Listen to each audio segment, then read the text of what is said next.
మంచిది. అపోస్తుల కార్యములు 11వ అధ్యాయంలో ఒక వచనాన్ని చదువు. అపోస్తుల కార్యములు 11వ అధ్యాయం 24వ వచనం.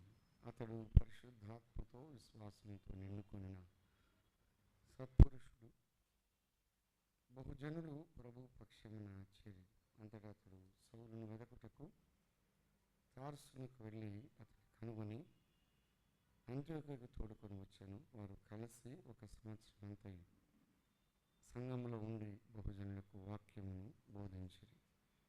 మొట్టమొదట అంత్యోక్యలో శిష్యులు క్రైస్తవులు అనబడి 13:4. కాబట్టి వీరు పరిశుద్ధాత్మ చేత పంపబడిన వారై.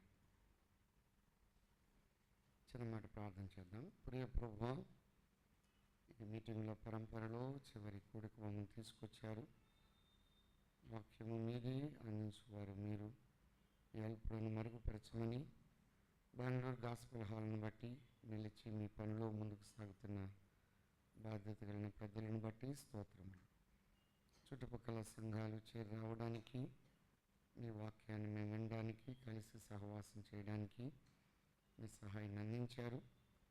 అల్పులను మరుగుపరిచి మీ ఆత్మతో నింపి మాతో మీరు మాట్లాడమని ప్రత్యక్షంగా పరోక్షంగా ప్రయాసపడిన సంఘానికి మెండైన దేవుళ్ళు కుమ్మరించండి. ఎవరు ఏ రీతిగా కష్టపడ్డారో తగిన ఫలం దయచేయమని, వాక్యములో ఆత్మీయంగా విశ్వాసంలో దినదిన ఎదుగులాగానే మీ కృప చూపమని మా ప్రభువును ప్రియ రక్షకుడైన యేసుక్రీస్తు ప్రభు నామమున స్తోత్రం చెల్లించి ప్రార్థించి అడిగి వేడుకుంటున్నాము తండ్రి. ఆమేన్. మంచిది. నిన్న ఈ దినం మీతో సహవాసం చేయడానికి ప్రభు కృపను అనుగ్రహించారు. అందుని బట్టి దేవుని స్తుతిస్తూ ఉన్నాను. నేనే ముందుగానే రావాలని అనుకున్నాను, కానీ కొంత ఆలస్యమైంది. అది సమయంలో బాలన్న వాళ్ళు కూడా అడిగినప్పుడు ఈ నెలలో ఎలాగైనా మీ మధ్య ఉండాలని ప్రార్థన చేసి కనిపెట్టి మీ మధ్యకు రావడానికి ప్రభు కృప అనుగ్రహించారు. ప్రేమతో చేర్చుకొని పరిచర్య జరిగించిన స్థానిక సంఘ పెద్దలు బాలన్న గారికి, కుటుంబానికి, అదే సమయంలో ప్రసన్న బ్రదరు వారి కుటుంబం, మిగతా బాధ్యత కలిగిన ప్రియులను బట్టి ప్రభువును స్తుతిస్తూ ఉన్నాను. బాబురావు అన్న వారు, కొర్నేల్ అన్న, ఫిలిప్ బ్రదరు ఎప్పుడు వచ్చినా సరే చేర్చుకొని పరిచర్య జరిగిస్తున్నారు. అదే రీతిగా సహోదరుడు సుదర్శన్ బెంగళూరు ఎప్పుడు వచ్చినా సరే వారి ఇంట ప్రవేశమిచ్చి వారు చేర్చుకొని ఆతిథ్యం ఇచ్చి పరిచర్య జరిగిస్తున్నారు. వారికి చేరి వచ్చిన మీ అందరికీ ప్రభువును రక్షకుడైన యేసుక్రీస్తు వారి నామమున హృదయపూర్వకమైన ప్రేమ వందనాలు తెలియపరుస్తున్నాను. అంటే చిన్నబాబు ఇక్కడే వాడు ఉన్నాడు, గ్రానీ స్మిత్, వారి కొరకు కూడా ప్రార్థన చేయండి. పెద్దోడు ఐర్లాండ్లో కార్కులో ఒక కోర్సు కంప్లీట్ చేయడానికి ప్రభు కృప అనుగ్రహించారు. ప్రభు చిత్తమైతే తను ఉద్యోగం నిమిత్తం కూడా ప్రార్థించాలని ప్రేమతో మనవి చేస్తూ ఉన్నాం. నెల్లూరులో ముత్తుకూరు, జానకిపురం, బ్యాంకీ కాలనీ, సమ్మర్ స్టోరేజీ, అదే సమయంలో అపోలో హాస్పిటల్ ప్రాంతంలో పరిచర్య జరుగుతుంది.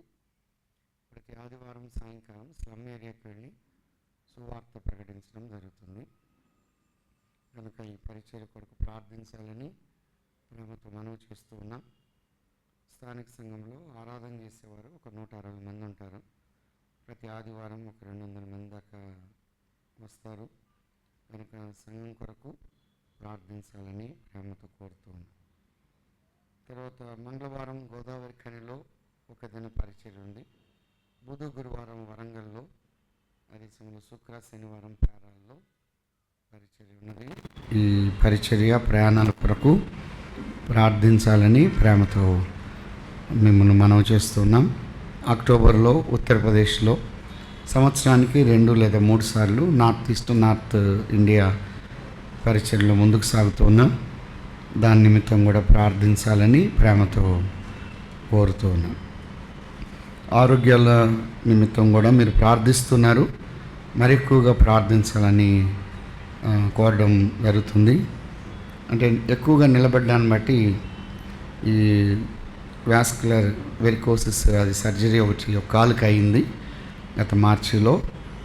తర్వాత అంటే ఎక్కువగా నిలబడ్డాన్ని బట్టి రక్త ప్రసరణ అనేది కొంత ఇబ్బంది జరిగింది. ఇవన్నీ మిగతా మామూలే కనుక ప్రయాణాల కొరకు పరిచయ కొరకు ప్రార్థించాలని ప్రేమతో మనం చేస్తూ ఉన్నాం. మంచిది. ఈ సమయంలో ఈ చివరి వర్తమానం 5 గంటల దాకా ఉండదు, మీరు కంగారు పడద్దు. 4:30 దాకా కూడా ఉండదు, అంతవరకు కూడా ఉండదు. తొందరగానే అసలు లేకుండా ఉంటే బాగుంటుంది అనుకుంటున్నారా? కానీ ఖచ్చితంగా ఉంటుంది. కానీ నేను 4:30 లోపు పూర్తి చేస్తాను. ఎందుకంటే బెంగళూరు సిటీలో అంటేనే వెళ్ళాలంటే చాలా కష్టం. అందుకే ఎప్పుడు వచ్చినా సరే మా ఇంటికి రండి అంటారు. ఒక పూట మొత్తం పోతుంది ఎక్కడికైనా వెళ్ళాలంటే. అందువల్ల చాలా కష్టంగా ఉంటుంది. మీరు కూడా ప్రయాణాల్లో పైగా ఉద్యోగాలు చేసి ఆదివారమే కొంత విరామము కనుక బాధ్యతలు ఎన్నో ఉంటాయి. కనుక మిమ్మల్ని ఏమి ఇబ్బంది పెట్టకుండా కొద్ది నిమిషాల్లోనే మనం ఇక్కడ నుండి సెలవు తీసుకొని మనం వెళ్తాం. అపోస్తుల కార్యం 11వ అధ్యాయంలో మనం అంత్యోకయ సంఘ విషయమై ఆలోచన చేస్తూ వస్తూ ఉన్నాం. ఇది సిరియా ప్రాంతములో ఉన్న అంత్యోకయ అని, పిసిదియాలోని అంత్యోకయలో కూడా పరిచర్య జరిగింది. కానీ ఇక్కడ సంఘం ఏర్పడింది.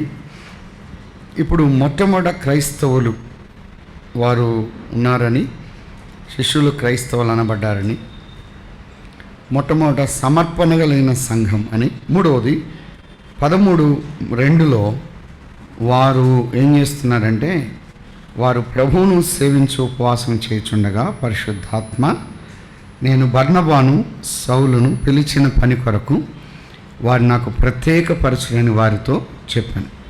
అంతటా వారు అనగా ఎవరు? అంత్యోకయ సంఘం ఉపవాసం ఉండి ప్రార్థన చేసి వారి మీద చేతులుంచి వారిని పంపారు. సేవకు సమర్పించిన సంఘం అంత్యోకయ సంఘం. ఆశ్చర్యం ఏంటంటే ఎవరిని సేవకు పంపించింది? ఎవరిని? పౌలును బర్నబా. ఏ పౌలు ఏ బర్నబా అయితే వాక్యం చెప్పారో, ఏ పౌలు ఏ బర్నబా అయితే ఎవరి ద్వారా వాక్యం నేర్చుకున్నారో వారినే దేవుని యొక్క పనికి అప్పగించిన సంఘం. ఇది చాలా ఆశ్చర్యకరమైన విషయం. అంటే ఎక్కడైతే వీళ్ళు పనిచేసి పరిచర్య చేశారో ఆ సంఘము ద్వారా వారు పంపించబడుతున్నారు. ఆ సంఘము ఎంతగా ఎదిగింది అంటే 2 వ్యక్తులను దేవుని పని కొరకై, దేవుని సేవ కొరకై పంపిస్తున్న సంఘం. అంటే వారు ఆత్మీయంగా వాళ్ళ స్టాండర్డ్స్ చూడండి. తక్కువ కాలంలోనే వారు ఒక 2 దేవుని పని కొరకు అప్పగిస్తుందంటే వాళ్ళు ఉన్నటువంటి ఆ విశాలత మనం చూడగలుగుతున్నాం. ఆ విశాలత, వాళ్ళు అంత గొప్ప పని చేయగలిగారు ఆ సంఘం. అయ్యా మీరు మా సంఘంలో ఉన్నారు, మీరు మా సంఘం నుంచి బయటకు వెళ్ళిపోతే మా సంఘంలో పరిచయం చేసేవాళ్ళు ఉండరు కాబట్టి మేము మిమ్మల్ని పంపము అని అన్నవారు కాదు. పరిశుద్ధాత్మ నడిపింపు క్రిందికి వచ్చి వారు ఆ 2 దేవుని పని కొరకు అప్పగిస్తారు. 5 ఉన్నారు బాధ్యత కలిగిన ప్రియులు. కానీ 5లో 5 మంది కూడా ఏమయ్యా వాళ్ళిద్దరేనా, మేము 3 ఏమయ్యా మమ్మల్ని కూడా చేయండి అని అన్నవారు కాదు. ఎవరిని దేవుని పనికి నియమించబడాలో వారిని మాత్రమే పంపిస్తున్నారు తప్ప 5 మంది ఉన్నారు మనకి ఏ గొడవ లేకుండా పోద్దా 5 మందిని చేద్దాం అని అన్నది కాదు ఆ సంఘం. 2 మాత్రమే దేవుని పని కొరకు వారు పంపిస్తూ ఉన్నారు. మరొకటి, వారు ఎక్కడి నుండి వారు ఉండగా సేవకు పంపిస్తుందంటే 13:1 అన్నారు వారు సంఘములో అని అన్నాడు. 11వ అధ్యాయంలో 26వ వచనంలో వారు సంఘములో ఉండి, ఈ మాట రిపీటెడ్గా కనబడుతుంది. ఎవరిని దేవుని పని కొరకు నియమించాలి అంటే సంఘములో ఉన్నవారు, వారు ప్రభువును సేవిస్తున్నవారు ఉపవాసము చేస్తున్నారు. మీరు బైబిల్ గ్రంథంలో ఎక్కడైనా చూడండి, మోషే ఆ మంద, ఆ గొర్రెలను కాస్తూ ఉండగా, మేపుతూ ఉండగా ప్రభు తన పని కొరకు పిలిచాడు. దావీదు ఆ గొర్రెల మంద విషయంలో శ్రద్ధ వహించి ఆ గొర్రెలను కాస్తూ ఉండగా ప్రభు పిలిచాడు. గిద్యోను గోధుమలను దొల్లగొట్టుచు ఉండగా ప్రభు తన పని కొరకు పిలిచాడు. ఎలీషా 12వ అరక తాను తోలుచు ఉండగా ప్రభు పిలిచాడు. ఆమోసు తాను మేడి పండ్లను ఏరుకుంటూ పశువుల కాపరిగా ఉండి ఆ కాపరత్వంలో ఉండగా ప్రభు తన పని కొరకు పిలిచాడు. సుంకపు మెట్ట దగ్గర ఉన్నటువంటి ఆ లేవీని ప్రభు మత్తయిని పిలిచాడు. వారు వలలు వేస్తూ ఉండగా, జాలరులుగా ఉండగా, చేపలు పడుతూ ఉండగా ప్రభు వారిని పిలిచాడు. ఇప్పుడు బర్నబా, పౌలు సంఘములో ఉండగా ప్రభు ఏం చేశాడు? పిలిచాడు. ఆ సంఘంలో ఉన్నటువంటి ఒక విశాలత ఏంటంటే, ఆ ఇద్దరిని కూడా దేవుని పని కొరకై వారిని పంపిస్తుంది. సమర్పణ కలిగిన సంఘం, సాగనంపుతున్న సంఘం, సేవ నిమిత్తమై, సేవ ఉన్నది, అవసరత ఉన్నది, ఆ విధానాన్ని ఎరిగిన సంఘం వారిని పంపిస్తున్నట్టుగా మనం చూస్తున్నాం. వారిని పంపుతున్నటువంటి సంఘం ఎంతగా ఎదిగింది. ఏ సంఘం అయితే వాక్యం నేర్పించిందో, ఏ సంఘానికైతే వీరు వాక్యం నేర్పించారో వారే దేవుని పని కొరకు పిలువబడుతూ ఉన్నారు.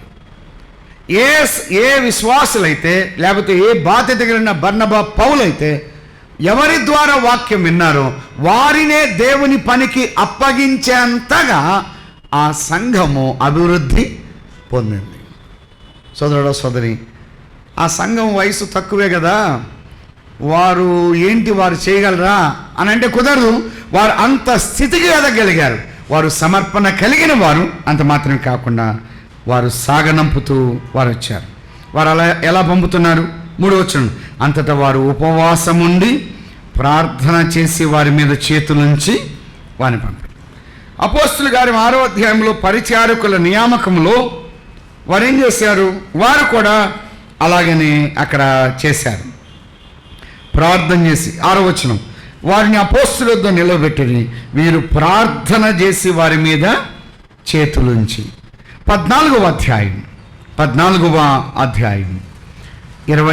వచనం, మరియు ప్రతి సంఘంలో వారికి పెద్దలను ఏర్పరిచి ఉపవాసం ఉండి ప్రార్థన చేసి వారు నమ్మిన ప్రభువునకు వారిని అప్పగించారు. ఇది పెద్దల నియామకం. 6లో పరిచారకులు, 13లో సేవకులు, 14లో పెద్దలు. ఈ 3 సందర్భంలో ఒక మాట అన్ని స్థలాల్లో ఉంది. ఏంటది? ప్రార్థన అనే మాట. 2 స్థలాల్లో చేతులుంచి అన్నారు, ఒక స్థలంలో ఉపవాసం ఉండి అన్నారు, ప్రార్థన చేసి. అంటే ప్రతి స్థలంలో ఏమాట ఉందంటే ప్రార్థన చేయాలి. ఒక వ్యక్తిని దేవుని పని కొరకు అప్పగించినప్పుడు ఆ సంఘం ప్రార్థన చేసి పంపిస్తూ ఉన్నది. ప్రార్థన ముఖ్యం, చేతులు ఉంచడం ముఖ్యం కాదు. కొన్నిసార్లు చేతులు ఉంచడం అంటే దాని భావం ఏమనగా చేతులు ఎత్తుట, చేతులు ఉంచుట అనేది హృదయాలు ఎత్తుట. చేతులు ఉంచుట, చేతులు ఎత్తుట అనేది మేము కూడా ప్రోత్సాహాన్ని అందిస్తున్నాము. గలతీయులకు రాసిన పత్రిక 2వ అధ్యాయం 8-9 వచనాల్లో ముగింపులు అన్నాడు, తమతో పాలివారమగుటకు సూచనగా నాకును బర్నబాకును కుడి చేతిని ఇచ్చిరి. కుడి చేతిని ఇచ్చారంటే నరికిచ్చారని కాదు. ఈ తప్పుడు అభిప్రాయం అది. నరికిచ్చారని అందరూ కుడి చేతిని నరికితే కుడి చేతిని ఇచ్చారంటే అర్థం ఏంటి? ఆ పనిలో మేము కూడా పాలిభాగం సపోర్ట్గా ఉంటాం. మా వంతుగా మేము సహాయం చేస్తాం. చేతులు ఇచ్చారు, చేతులు చాపి వారు ప్రోత్సహించారు, చేతులు ఎత్తారు అంటే హృదయాలు ఎత్తారు అని దాని భావం. కనుక వారిని చేతులెత్తుట అనేది ప్రాముఖ్యమైనది కాదు. అది ప్రాముఖ్యమైనది ఏంటంటే ప్రార్థన అనే మాట. ఈ దినాల్లో చాలామంది చేతులు ఎత్తుతున్నారు కానీ వారు చేయవలసిన సహాయము చేయట్లేదు. వారు పంపించారు, మేము సపోర్ట్గా ఉంటాం.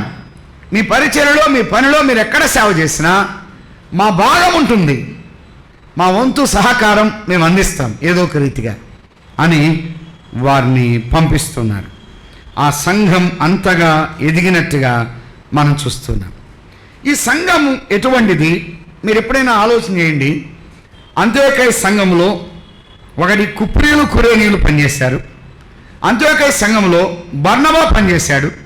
అంత్యోకయ సంఘంలో పౌలు పనిచేశాడు. మిగతా సహోదరులు పనిచేశారు. అంటే అంత్యోకయ సంఘానికి అంత సంబంధము ఉన్నది. అంత్యోకయ సంఘంలో వారు పరిచర్యలో వారు ముందుకు సాగుతూ వారు వచ్చారు. ఆ సంఘం ఎటువంటిదో కొన్ని మాటలు మనం చూద్దాం. 11వ అధ్యాయం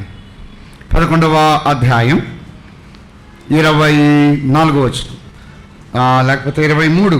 అతడు వచ్చి దేవుని కృపను చూచి సంతోషించి ప్రభువును స్థిర హృదయంతో హత్తుకొనమని అందరినీ హెచ్చరించాడు. 26లో వారు కలిసి ఒక సంవత్సరంతో సంఘములో ఉండి బహుజనులకు వాక్యమును అంటే ఆ సంఘము ఎటువంటిదంటే విధేయత కలిగిన సంఘం, వాక్యానికి విలువిచ్చిన సంఘం. సోదరుడు సోదరి, ఈ సాయంకాలం ఏ లోకల్ అసెంబ్లీ, ఏ స్థానిక సంఘం వాక్యానికి ప్రాధాన్యత ఇస్తుందో ఆ యొక్క సంఘము అన్ని విషయాల్లో ఎదుగుతుంది. మొట్టమొదటిగా వాక్యానికి ప్రాధాన్యత ప్రతి విశ్వాసి ఇవ్వాలి. కనుక వారు వాక్యము అక్కడ విన్నారు. వారు వాక్యం వినడం మాత్రమే కాదు, వాక్యము వారిలో పని జరిగింది. వారు వాక్యము ప్రకటించారు. అపోస్తుల కార్యం అంతా కూడా ప్రార్థన ద్వారా వాక్యాన్ని ప్రకటిస్తూ వచ్చారు. వాక్యము ప్రబలింది, వాక్యం విస్తరించింది, వాక్యం వారిలో పని జరిగింది. అయితే ఆ వాక్యము జరుగుతూ ఉండగా ఆ వాక్యానికి లోబడిన సంఘం, వాక్య ప్రకారం వారు జీవించారు. వాక్య కొలతలలో వారు ఉన్నారు.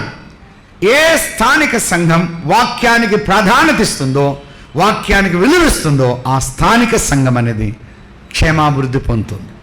అందుకొరకే వాక్యానికి విలువ ఉన్నది. అందుకే వారు వాక్యాన్ని నేర్చుకున్నారు. ఏదయ్యా మీరు వాక్యం చెప్పడం ఏంది, మేము నేర్చుకోవడం ఏంది అని వ్యతిరేకంగా మాట్లాడిన వారు కాదు. వారు వాక్యానికి లోబడిన వారు, వాక్యం ఎలా చెప్తుందో దాని ప్రకారం వారు జీవించారు. మరొక ఆశ్చర్యకరం ఏంటంటే 26వ వచనంలో వారు కలిసి ఒక సంవత్సరం అంత సంఘములో ఉన్నారు. వారు కలిసి ఉన్నారంటే వీళ్ళిద్దరూ కలిసి పరిచర్య చేసేటట్టుగా ఆ సంఘము సహకరించింది. కొన్ని సంఘాలు ఎట్టుందంటే ఇద్దరు పెద్దలు కలిసి ఉన్నారంటే ఎవరో ఒకరు పుల్ల పెడతా ఉంటారు. పుల్లలు ఏరడం మంచిది కానీ పుల్లలు పెట్టడం మంచిది కాదు. అపోస్తుల కార్యంలో ఉంది. ఇద్దరు కలిసి ఉండలేకపోతున్నారు, ఇద్దరు పెద్దలు. ఎందుకనంటే ఈ పక్కన వాళ్ళ సంఘస్థులే వాడిని కలిసి ఉంచలేకపోతున్నారు. అన్న మీ గురించి ఇట్ట అన్నాడు ఆ బ్రదర్ అన్నా అనుకో, ఇంకా ఆయన కోపం రాదా? అన్న మీ గురించి ఇట్ట అన్నారండి. ఇద్దరు కలిసి ఎందుకు ఉండలేకపోతున్నారు? ఇద్దరు కలిసి ఎందుకు ఉండలేకపోతున్నారు అంటే సంఘంలో ఉన్నటువంటి సభ్యులు వారిని కలిసి ఉంచలేకపోతున్నారు. ఒక విషయం, ఎవరైనా తప్పుడు అభిప్రాయంగా నీ గురించి నా గురించి చెప్తే తొందరపడి నిర్ణయం తీసుకొని అక్కర్లేదు. ఎందుకనంటే ఈ దినాలు ఎట్లా జరుగుతుందంటే వాళ్ళు అన్నారో లేదో మనకు తెలియదు, కానీ ఆ వార్త మన దగ్గరికి రాగానే ఇటు అన్నాడంట అని ఇంకా ఆ వ్యక్తిని నేను వాక్యం ధ్యానించినప్పుడల్లా ఇంకా ఆ వ్యక్తిని టార్గెట్ చేసుకొని మాట్లాడుతున్నాను. ఇదేమవుతుందంటే డిస్టర్బెన్స్ కారణమవుతుంది.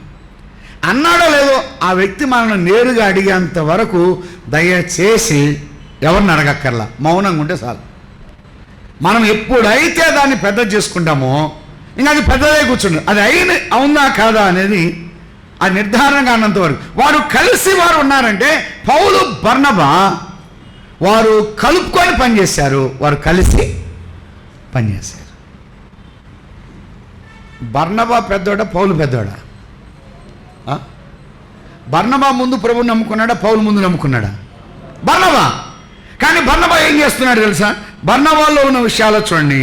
25 అంతటా అతడు సౌలును వెదకుటకు తార్సునకు వెళ్ళి అతనిని కనుగొని అంత్యోకయకు తోడుకొని వచ్చాను.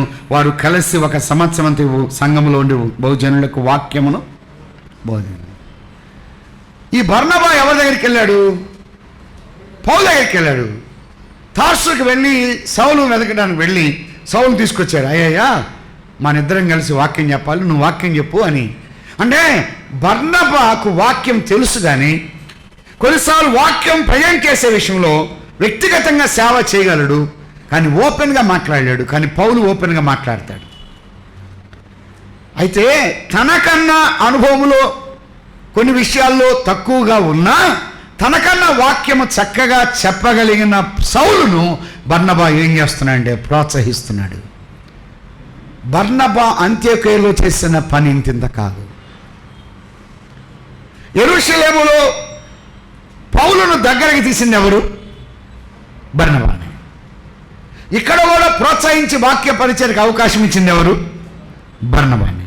కానీ బర్నబా ఎక్కడ కూడా నేను ఇచ్చాను కాబట్టి, నేను చేశాను కాబట్టి నువ్వు వచ్చావు అని ఏనాడు అనలా.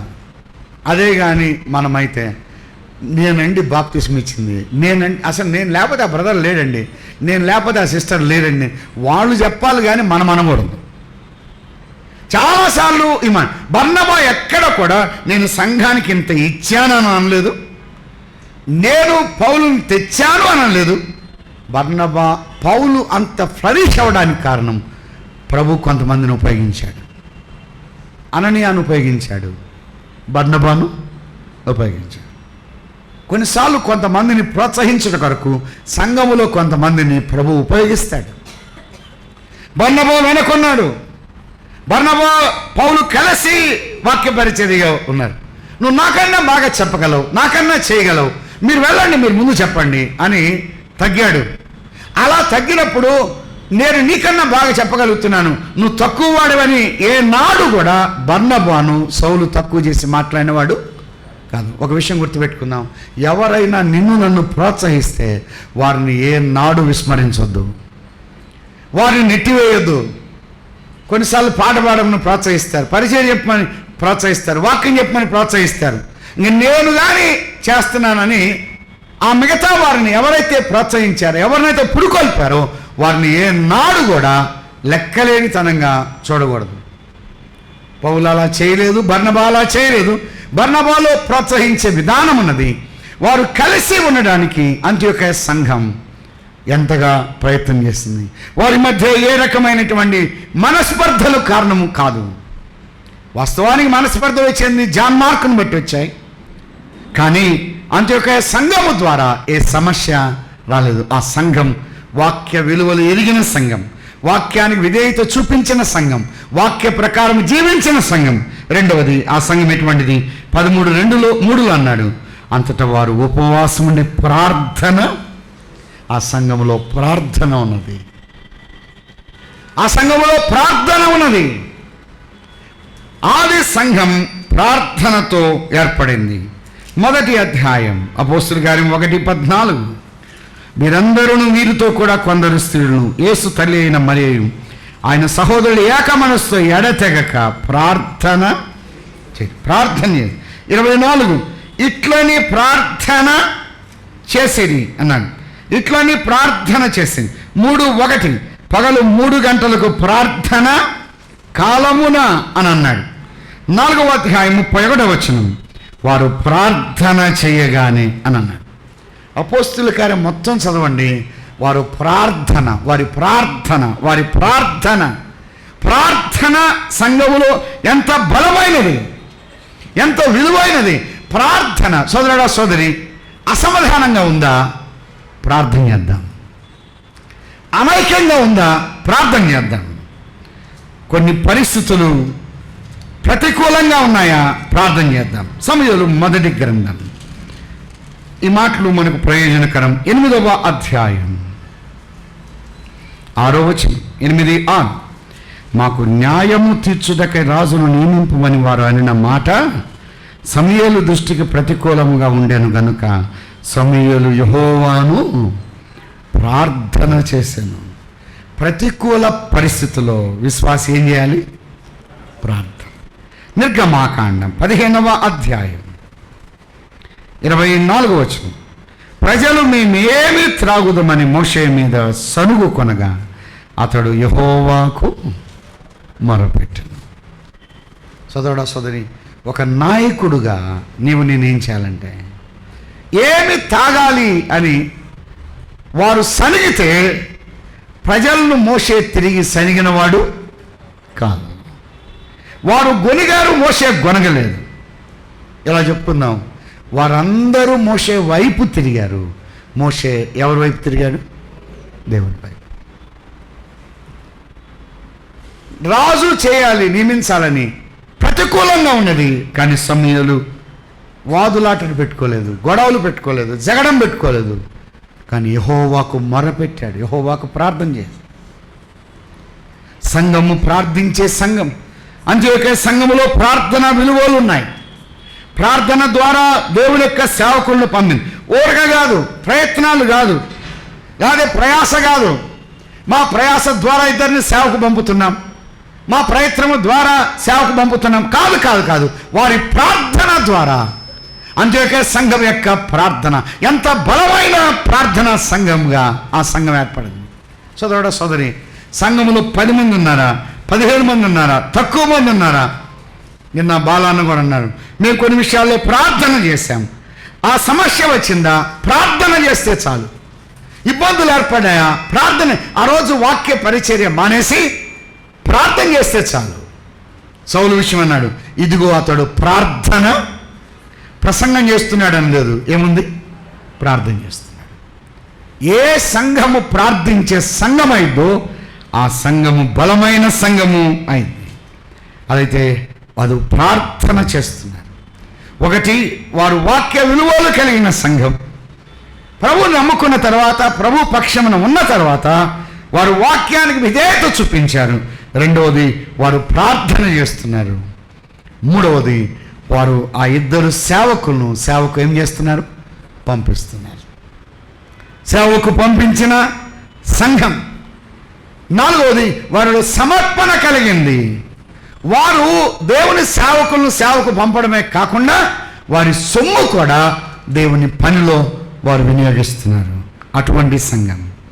కానీ పౌలు బర్నబాలు ఎలా పనిచేస్తున్నారు అక్కడంటే, వారు నిలచి పనిచేశారు. 11:26లో చెప్పారు, వారు కలిసి 1 సంవత్సరం అంతా సంఘములో ఉండి అన్నాడు. వారు నిలచి పనిచేస్తున్నారు, వారు కలిసి పనిచేస్తున్నారు. సోదరుడా సోదరి, ఇద్దరు నేను నిలిచి పనిచేస్తే నా తోటి సహోదరుడు కూడా నిలిచి పనిచేస్తాడు. నేను కలిసి పనిచేస్తే ఎజ్రా, నెహెమ్యాలు వారు కలిసి వారు కట్టారు. అంత మాత్రమే కాకుండా యెహోషువ, కాలేబులు కలిసి సాక్ష్యం ఇచ్చారు. మూడవది, హగ్గై, జకర్యాలు వారు కలిసి ప్రకటించారు.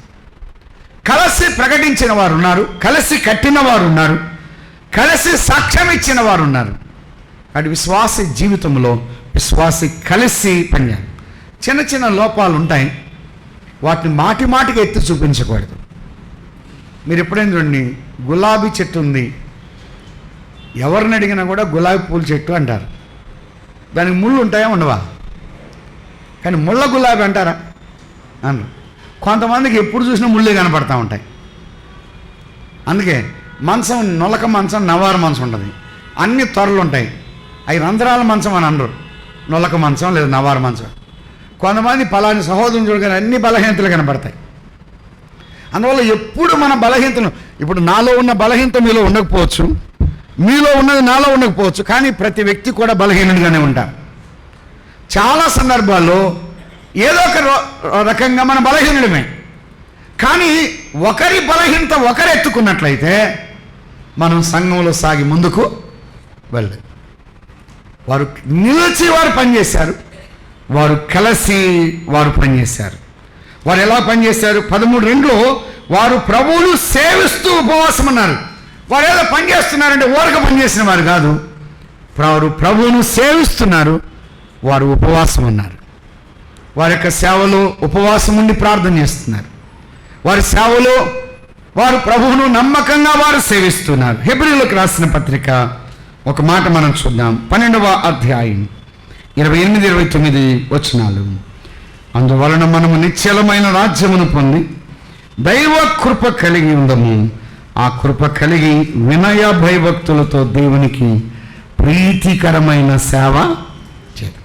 దేవుని సేవ చేసే విషయంలో వినయము, భయభక్తులు అన్నాడు, గాడ్లీనెస్ అని. విధేయత కలిగి వారు సేవిస్తున్నారు, భయము కలిగి సేవిస్తున్నారు, భక్తి కలిగి వారు సేవిస్తున్నారు. దేవునికి ప్రీతికరమైన సేవ వారు జరిగిస్తూ వచ్చారు. అలాగైతే వారు నిలిచి పనిచేశారు, వారు కలిసి పనిచేస్తున్నారు, వారు సేవిస్తూ పనిచేస్తున్నారు, వారు ఉపవాసం ఉండి వారు పనిచేస్తున్నారు. వారు అంత మాత్రమే కాకుండా వారు ఏం చేస్తున్నారంటే సంఘము ద్వారా సాగనంపబడుతున్నారు. తర్వాత వచ్చిన తర్వాత సంఘాన్ని సమకూరుస్తున్నారు. సంఘానికి మాకు సంబంధం లేదు అన్నవారు కాదు. కనుక కొంతమంది సేవకులు ఉంటారు, వారు సంచార సేవకులు. వారు ఓరగా తిరుగుతూనే ఉంటారు. వారు అంటే ఒక సంఘంలో నిలిచి వారు పనిచేయరు, వారు తిరుగుతూ ఉంటారు. అలాంటి వారు దేవుని యొక్క పని కొరకై వారు ఎక్కడ కూడా సరిగా పనిచేయరు. అయితే వీరు ఎటువంటి వారంటే అంత్యోక్యలో ఉన్నారు, ఇక్కడ పనిచేశారు. జాన్ మార్క్ మొదటగా సేవకు వచ్చాడు యెరూషలేంలో. వచ్చి బర్నబాకు సొంత బంధువే, మామయ్య అవుతాడు. వచ్చి నేను కూడా సేవకు వస్తానన్నాడు. వారు కలిసి సేవకు వెళ్ళారు. పిసిదియాలోని అంత్యోక్య వరకు వచ్చారు. ఎక్కడికి వచ్చినా వీరు తిరుగుతూనే ఉన్నారు. ఈ జాన్ మార్క్ ఏం చేయాలి? ఆ బట్టలు, ఆ పట్ట అది ఎత్తుకొని నెత్తిని పెట్టుకొని తిరగాలి. ఆ సూది దారం ఒకటి తెచ్చుకోవాలి. ఏదైనా కొట్టమంటే కొట్టాలి, పని చేయమంటే చేయాలి, పరిచయం చేయమంటే చేయాలి. ఇవన్నీ చేస్తూ ఉండాలి. ఒకరోజు నా చెప్పా పెట్టుకొని వెళ్ళిపోయాడు యెరూషలేములో. ఎప్పుడు వెళ్ళాడు. సేవ అంటే ఏమనుకున్నా అంటే మంచి భోజనాలు ఉంటాయి అనుకున్నాడు. ఎక్కడికి వెళ్ళినా సుఖం ఉంటుంది అనుకున్నాడు. ఎక్కడికి పోయినా కష్టమే ఉంది. మార్కు ఆ పని చేయి, మార్కు ఈ పని చేయి అని అన్నాడు. ఇంక సేవ అంటే సామాన్యమైంది కాదు. సేవలో ఎన్నో సాధక బాధలు ఉన్నాయి. మీరు ఎప్పుడైనా గుర్తుపెట్టుకోండి, ఒక వ్యక్తి సేవకు వచ్చాడంటే సావుకు వచ్చినాడే. సావుకు వచ్చినోడు సేవకు వచ్చినోడు, రెడీ టు డై. సేవ అంటే ఎప్పుడూ సుఖంగా ఉండదు. కొన్ని స్థలాల్లో పెడతారు, పెట్టకపోవచ్చు. ఒకరోజు తేతల్లో లూకా గారు, శ్యాంబాబు అంకుల్ వాళ్ళ నాన్నగారు సేవకు వెళ్తుంటే వాళ్ళ మనవడు వచ్చాడంట. వచ్చి తాతయ్య నేను కూడా నీతో వస్తానన్నాడు. రారా దాన్నే ఉందిరా అని సంచి మోసుకుంటూ తిరుగుతున్నాయండి. ఎక్కడికి వెళ్ళినాక రిసీవింగ్ బాగుంది, మంచి భోజనాలు పెడుతున్నారు, మంచి సుఖంగా ఉంది అన్నాంట. తాతయ్య సేవ ఎంత బాగుంది తాతయ్య, నువ్వు చాలా చక్కగా చేస్తున్నావు తాతయ్య, నేను చచ్చిపోయేంత వరకు నీతోనే తిరుగుతాను. ఒరే నీకంటే నేనే కదరా ముందు పోయేది, అది నేను తర్వాత నువ్వు వెళ్ళినా కూడా నేనే సేవ చేస్తాను అన్నాడు. ఒకరింటికి వెళ్ళారట. ఎలాగని చీకట పడింది. ఆ ఇంట్లో వ్యక్తి ఊరికి అనుమానస్తుడు. వెళ్ళి లోపలికి వెళ్ళి లూకా గారు వాక్యం చెప్తున్నాడు. ఆవిడతో మాట్లాడుతుంటే ఒరే గడప దగ్గర కూర్చోరా అని అన్నాడు. వాడు ఏం చేశాడంటే లోపలికి మొహం మళ్ళించి ఆ బయట వైపు వీపు పెట్టి కూర్చున్నాడు. ఈయన వాక్యం చెప్తూ ఉండగా చీకట పడుతుంది. ఈ లోపుగా ఇంటికి వెళ్ళని రానే వచ్చాడు. రాగానే ఈయనకు ముందులే అనుమానం, ఎవడో ఇంట్లో చేరాడు దూరాడు అని.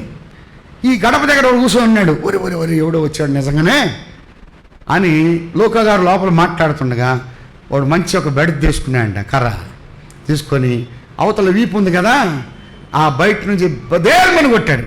అయ్యో బాబు అని అన్నాడు. లూకా గారు ఉండి అరే అబ్బాయి నేనున్నాను రా అని అన్నాడు. మాస్టర్ గారు మీరున్నారా, మీరు లోపల నా మాట చెప్పొచ్చు కదా అని అన్నాడు. లేదా నేను మాట్లాడడానికి వచ్చాను. లూకా గారు అంటే కొంచెం గౌరవం కాబట్టి బయటకు వచ్చినాక మనవడా సేవ ఎలా ఉందిరా అని అన్నాడు. నేను బుద్ధి ఉంటే రాను, వాడు కొడుతుంటే ఒక మాట అనొచ్చు కదా అంటే, అరే సేవలో 5 దినాలు ఈ దినాలు రా, పెట్టింది 5 దినాలి, కొట్టిన ఈ దినాలి. సేవ అంటే ఎంత సులువైంది, అందువల్ల 4 దెబ్బలు పడ్డాక అరిశాను రా అని అన్నాడు. కొన్నిసార్లు కొంతమందికి సేవ అంటే అన్ని జాన్ మార్క్ సేవ అంటే బాగుంటుంది అనుకున్నాడు, కానీ వెనక్కి వెళ్ళిపోయాడు. కానీ పౌలు బర్నబా సేవలో కష్టపడ్డారు, ప్రయాసపడ్డారు. కొన్ని సందర్భాల్లో తన యొక్క దేహాలు అప్పగించుకొని వారు పనిచేశారు. సేవలో చెరసాలకు వెళ్ళారు, అవమాన పాలయ్యారు. అందుకే పౌలు చాలాసార్లు రాస్తాడు, నేను బట్టలు లేకుండా ఉన్నాను, సేవలో అదొక పాత్ర. 3 బెత్తముల చేత కొట్టబడ్డాను, ఒకటి తక్కువ 40 దెబ్బలు 5 సార్లు తిన్నాను అన్నాడు. రోమా సామ్రాజ్య ప్రకారం చట్టం ఏంటంటే 39 దెబ్బలు కొట్టాలి, 40వ దెబ్బ కొట్టకూడదు, అది చట్టం. అన్ని దెబ్బలు నేను తిన్నాను అని. ఎన్నిసార్లు అన్నిట్లో నేను తృప్తి కలిగి ఉండడం నేను నేర్చుకున్నాను. సంఘానికి వచ్చాడు, నివేదిక అందించాడు. సంఘము ద్వారా సాగనంపబడ్డాను. అంత మాత్రమే కాదు, సంఘ సమస్య వచ్చినప్పుడు వెంటనే పరిష్కరించారు. వాళ్ళు నానబెట్టిన వారు కాదు. ఎక్కడైనా సరే, కొరింథీలో వచ్చినా, ఇక్కడ అంత్యోకయలో వచ్చినా, అంత్యోకయ సమస్యను ఎదుర్కొన్నది, ఆ సిద్ధాంతపరమైన సమస్యను పరిష్కరించిన వారు పౌలు, బర్నబా. వారి వల్ల కాకపోతే అంత్యోకయ వాడి నుండి వాళ్ళు యెరూషలేముకి వెళ్ళి సంఘ విషయాలు చెప్పి యూదా శీలను తీసుకొచ్చి ఆ సంఘంలో ఉన్నటువంటి ఆ లోపాన్ని సరిదిద్దారు. సేవా జీవితంలో వారు చివరి వరకు ఎంతగానో కష్టపడ్డారు. బర్నబా, పౌలుకు మధ్య వివాదానికి కారణం జాన్ మార్క్. మరలా జాన్ మార్క్ కలిసి పనిచేసినట్టుగా మనం చూస్తున్నాం. సేవా జీవితంలో ఇలా ముందుకు సాగాడు. పౌలు చివరికి తాను చివరి పత్రిక, తిమోతి పత్రిక రాస్తూ చెరసాల్లో ఉన్నాడు. నీరో చక్రవర్తి కొన్ని గంటలు లేదా కొన్ని రోజుల్లో హతమార్చబడుతున్న, అతను చంపబడుతున్న సమయంలో ఆ ఉత్తరం రాశాడు. తిమోతి, నువ్వు తొందరగా నా యుద్ధకు రావాలి. లూకా మాత్రమే నా యుద్ధ ఉన్నాడు. అందరూ విడిచిపోయారు. వయసు పైబడిందా, కళ్ళ నుండి నీళ్లు గారుతున్నాయి, కంటి చూపు తగ్గిపోయింది. ఒక చీకటి గదిలో ఉంచబడ్డాడు. మరుగుజ్జుగా ఉన్నాడు, చూడ్డానికి వికారంగా ఉన్నాడు. ఎవరు అంగీకరించేవారు కాదు. నిజంగా ఒక ఆశ్చర్యకరమైందంటే, ప్రభు కొరకు సాక్షిగా జీవించాడు. చివరికి హతసాక్షి అయ్యాడు. యూరప్లో యాస్టిన్ అనే వీధిలో అతడు, పౌలు, ప్రభు కొరకై హతసాక్షి అయ్యాడు. అందరి ముందు బయటికి తీసుకొచ్చాడు నీరో చక్రవర్తి. ఒక రాయి పెట్టి, రాయి మీద తల పెట్టించి అందరూ కళ్ళారా చూశారు. ఒక దైవ సేవకుని యొక్క మరణం యూరప్లో ఆ యొక్క నీరో చక్రవర్తి చంపుతూ ఉండగా యాస్టిన్ అనే వీధిలో అందరూ చూశారు. అందరి ముందు శిరచ్ఛేదనం చేయబడ్డాడు. సంతోషంగా వచ్చాడు. సంతోషంగా వచ్చి శిరస్సు అక్కడ పెట్టి తిమోతి కొరకు పార చూశాడు. తిమోతి రాలేదు. తిమోతి వస్తే బాగుంటుంది అని అనుకున్నాడు. నా మరణం తిమోతి చూడాలి అని ఆశపడ్డాడు. తిమోతి కొంత జాప్యం ఏర్పడింది. కానీ తిమోతికి రాసిన ఉత్తరం తర్వాత దొరికింది. తిమోతి ఆ యొక్క బాడీ మీద పడి, ఆ శిరచ్ఛేదనం చేయబడి అలాగ వదిలిపెట్టబడితే తిమోతి ఎంతగానో ప్రలాపించాడు. పౌలు ఎంతగా సాక్షిగా జీవించాడు.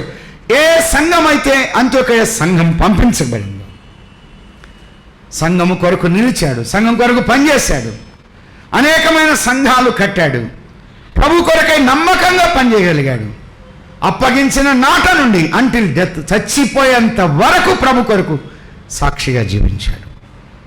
మన ప్రభు అయినటువంటి యేసు క్రీస్తు వారైతే నీ కొరకు, నా కొరకు కల్వరి శిలువలో రక్తాన్ని ధారపోశాడు. పౌలు ప్రభు కొరకై సాక్షిగా చనిపోతే, ప్రభు అయినటువంటి యేసు క్రీస్తు వారు పాపాత్ములం, బహుభయంకరులం, ఇటువంటి మనను రక్షించేవారు లేరు, తప్పించేవారు లేరు, విడిపించేవారు లేరు. నిత్య నరకాగ్నికి, దేవుని ఉగ్రతకు గురవుతున్న మనల్ని విడిపించుట కొరకై ఆయన యెరూషలేము వీధిలో ఎడవబడ్డాడు. రాళ్ళు పరిచిన స్థలములో ఆయన కూర్చోబెట్టారు. వీటి మీద కొళ్ళ దెబ్బలు పడ్డాయి, ముఖం మీద ఉమ్మివేతలు పడ్డాయి. ఆయన వస్త్రాలు తీసివేసి వేరు వస్త్రాలు తొడిగించారు. నువ్వు రాజువు కదా, రాజుకు తల మీద కిరీటం ఉండాలని ముళ్ళ కిరీటం పెట్టారు. రాజుకు చేతుల్లో రాజదండం ఉండాలని రెల్లు అందించారు. అందరూ కూర్చొని అపహాస్యం, ఎగతాళి, హేళన చేస్తే ఆయన మౌనంగా ఉండిపోయాడు. యెరూషలేము వీధిలో ఆయన ఏడవబడ్డాడు. ఎత్తైన గొల్గొతా స్థలానికి వెళ్ళాడు. తన యొక్క ప్రియ కుమారుణ్ణి, ఆ రోజున యాస్టిన్ అనే వీధి పౌలు మరణాలు చూసింది. కాదు, మన ప్రభు అయినటువంటి యేసు క్రీస్తు వారి యొక్క శిలువ మరణం యెరూషలేములో అందరూ చూడగలిగేటట్టుగా అందరి ముందు ఆయన ఆ భయంకరమైన శిక్ష పొందాడు. తన ప్రియ కుమారుని అందరినీ చూస్తూ ఉండగా మరణానికి అప్పగించాడు. 2 చేతుల్లో 2 పాదములో పొడవైన మేకులు కొట్టబడ్డాయి. సమడ దెబ్బలకు మేకు అంగుళమంగుళము దూరుతుండగా రక్తాన్ని నిలువుగా ఆయన ధారపోశాడు. గుట్టదొవ్వి శిలువ మరణ ఆ శిలువను దించగా ఎముకలు స్థానము తప్పాయి, నాలుక దవన అంటుకపోయింది. ఆయన వీపంతా ఇత్తడి బలిపీఠములాగా జల్లెడగా మారిపోయింది. అంతర్గత అవయవాలు బహిర్గతమయ్యాయి.